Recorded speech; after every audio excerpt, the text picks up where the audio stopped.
G'day guys, how's it going? Welcome back of course to the Time Bomb channel, and I hope all is good in your part of the world. Watch review of the Damasko DSUB10. Yes, and despite the sort of somewhat minimalist packaging, I think you're going to agree this watch is as good as it looks. Just before I get into the key speckage on this one, just wanted to give a massive shout out to the lovely people at First Class Watches for the loan of this one. Very special watch indeed, and they've got a huge range of very interesting brands over there, so hit them up and mention the Time Bomb channel, please. Also wanted to say thank you to Barry over at ClickSpring for his reviews on the Damasko. I think he reviewed the stainless steel one of these last year, and it sort of left a little bit of a mark on my old brain box. So let's just zoom in there and check some specs out. Yeah, so as I say, very, very, very impressed with this one. It's a slightly different take on, sort of modern divers, and I think they're doing some very, very interesting work. And as I say, when I first saw it on Barry's channel, I was kind of like, that looks very, very interesting. So key speckage, stop me rambling. It's 42 mils across. It's possibly, if you really want to get very finicky, maybe 43, because you do get a slight overhang on the left hand side of the case body there. More on that in a second. North to south, I'm going to get the stuff out of the background. 1 second. Yeah, sorry, it seems that the camera had fallen in love with the quacky duck, rubber duck. So yeah, it's about 50 mils north to south. But yeah, don't be put off by that because it wears very well. It's around 12.5 mils deep, which is impressive considering its watery goodness. You get some very standard, proper sized 22 mil lugs, 300 meters worth of watery goodness. You do get a slight dome sapphire on the top, very, very, very slight indeed. An AR coating that is very effective. Note several other brands. Look how good that AR coating is, both sides of the watch. So let me just throw it on wrist so you can see very quickly what it looks like. For reference, my wrist is 7¼ inch. As you can see, those 50s top to bottom are very, very manageable indeed. It's a very nice, very, very, very good looking watch. Very impressed with this one. So these retail for around £2,000 in the UK. As I say, the packaging is basic, and some might expect something slightly different, as is the case with other brands, that when you pay for a watch of that price. But to me, I think the guys who make these things are kind of no nonsense. They don't see the need for a nice fluffy watch, because what they're interested in doing is producing a beast of a dive watch. The watch head weighs 98 grams, so you will balance that with the final strap of the choice. The interesting thing that I find about the weight of the head, and it might be due to the fact that this is submarine steel, and that translates into something like a slightly more inner weight to it. It's got a little bit of a different heft to it than perhaps standard steels. That might just be my brain. But anyway, buzzing away inside is a Damasko in-house A26-2 Elabore movement. You're going to get around 42 hours of power reserve with that. You've got, obviously, so let me zoom in a fraction. You've got a side crown over here, and it pops very, very nicely indeed. Yeah, really nice positive click there. And yeah, nice engagement as well there. Slight feeling there. Sorry, just noticing dust on the crystal as well there. But yeah, very nice. Yeah, I like that. Interesting connection.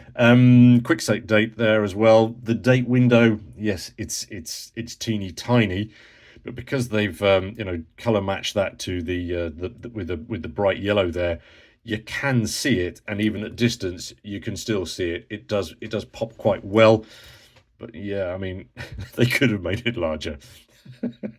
The dial as well, that sort of, let me just zoom in a fraction more. It's kind of an ink black matte, and again, in different lights it actually picks up different shades. So for example, outside you can see that it almost looks a little bit light. It's quite interesting how it differs from the black of the bezel.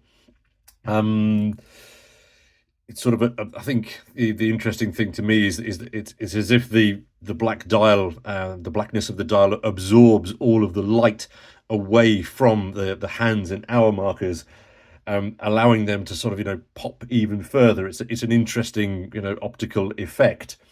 The overall legibility, I think, of the bezel, the numerals, the hands, and the hour markers is exemplary. It's probably one of the clearest and most precise that I've seen in a very long time. The yellow is very yellow, and it jumps out at you, and maybe some might sort of find it a little too strong. But remember, this is designed for low vis being the priority, low light vis being priority. So no apologies really there for how bright and clear it is. Being submarine steel, you do also get the little Easter egg between the lugs there at the bottom of the little submarine. Excellent. The flat rubber strap, this is the sports strap, I think that they refer to it, and yep, it has a slight vanilla-y waft to it. It's quite thick, and again very robust. But again, because it's a cutout one, do make sure that you cut it very carefully to make sure that you size it appropriately. The clasp, I don't know, it's a little bit of a letdown, I find, on a £2,000 watch. I think they could have done slightly better with that. It's effective, functional. You only get two of them, spare micro adjust there again, so that emphasizes the need to make sure that your cutting is appropriate. As I say, I wonder if they just couldn't have done something a little bit nicer here. It's effective and functional, but again, personal choice. It leads me on a little bit to the niggle with the brand, and it's almost as if they're viewing straps as a slightly, as a secondary option, perhaps, that are allowing you to choose your own options. But for example, the steel bracelet option for these cost an additional £600. There are also none available in black, so if you choose the black version, you're on leather or rubber only.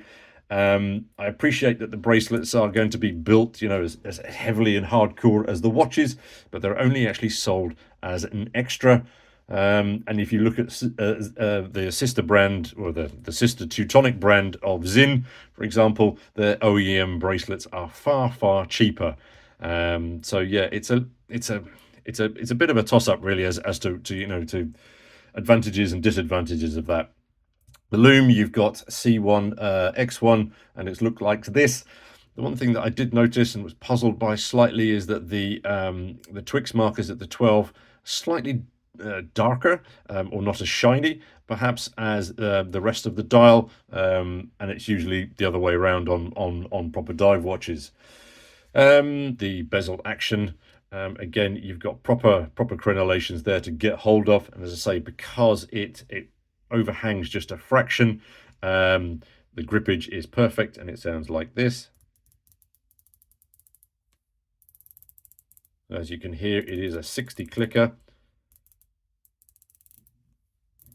60 clickers tend to be more sort of industrial. If I think back to things like, for example, the Citizen EcoZilla, for example, it's really sound as it goes around. This one, I believe, is mounted on ball bearings, so it's got a slightly different effect to it, and a very nice. And yeah, Seiko 00000 misalignment and backplay on this one. It's excellent, very precise indeed.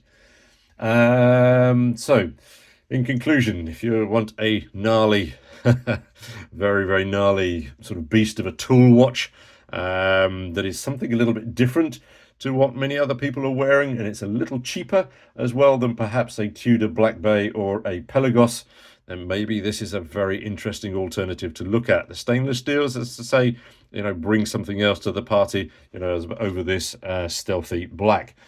Massive thanks again to the lovely people at First Class Watches, and if you want to speak to them about this watch, please do mention the Time Bomb channel. That would be much appreciated. I'm hoping to get some more Damaskos in the future, because this one has impressed very much on first view. Thanks as always for your time and your view, guys, and we'll catch you all in the next vid. Cheers now.